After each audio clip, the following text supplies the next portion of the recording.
question we're working with today is, what is Tantra? What is Tantra and what is yoga?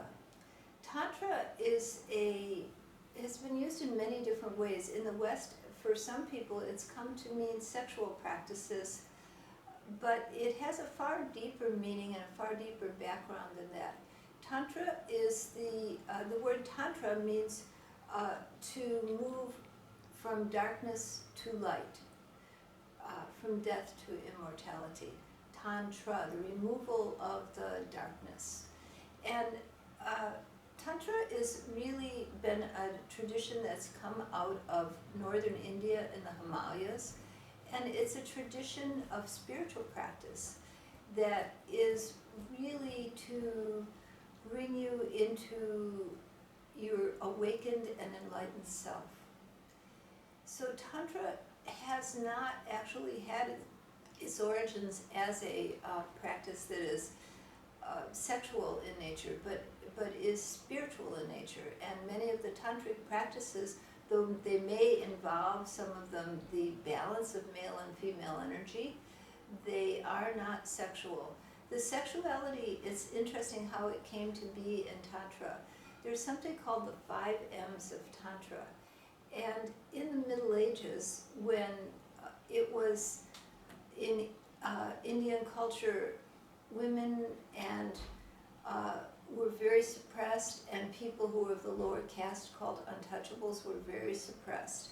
And so the tantric gurus said that they would initiate all different people, and they refused to follow the priests and the order of the time.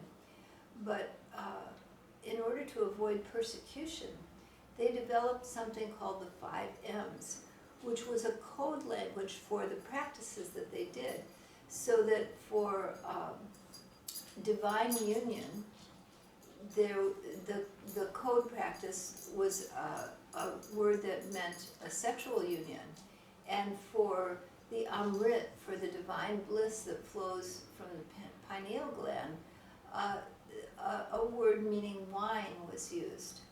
So like this, using these code words, they began to hide the secret teachings that they were giving to everyone. And so the priest class and those people who monitored to make sure that the spiritual practices were not given to lower class people or to women were deceived. They weren't able to realize what these gurus were doing. And so these practices came out of that time of the Middle Ages.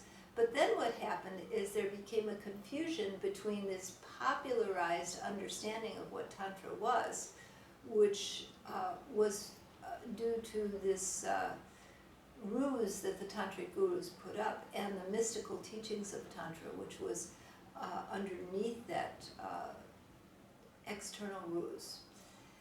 And so people began to not realize, except for those who were initiated, what the mystical teachings of Tantra was. This was purposely done at a time when oppression was very high, so that teachings could be brought forward to people who really needed them. And so there is a great and deep mystical initiatory teachings of Tantra. And then there was a large understanding that was non-initiatory of this sexual Tantra. And that began to form different avenues of Tantric thought and Tantric practice.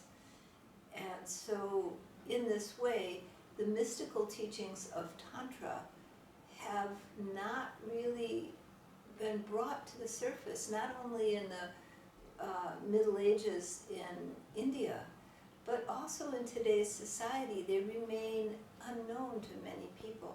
And people don't realize that Tantra is a big avenue of yogic practice as a form of mysticism. So if you want to know more about Tantra, you can go to my website and read some of the talks that relate to and discuss and elaborate further on Tantra, or hear some of the discourses. So that's it. My website is yogama.info, and you can find this under the read section or under the listen section. Okay? Blessings to you.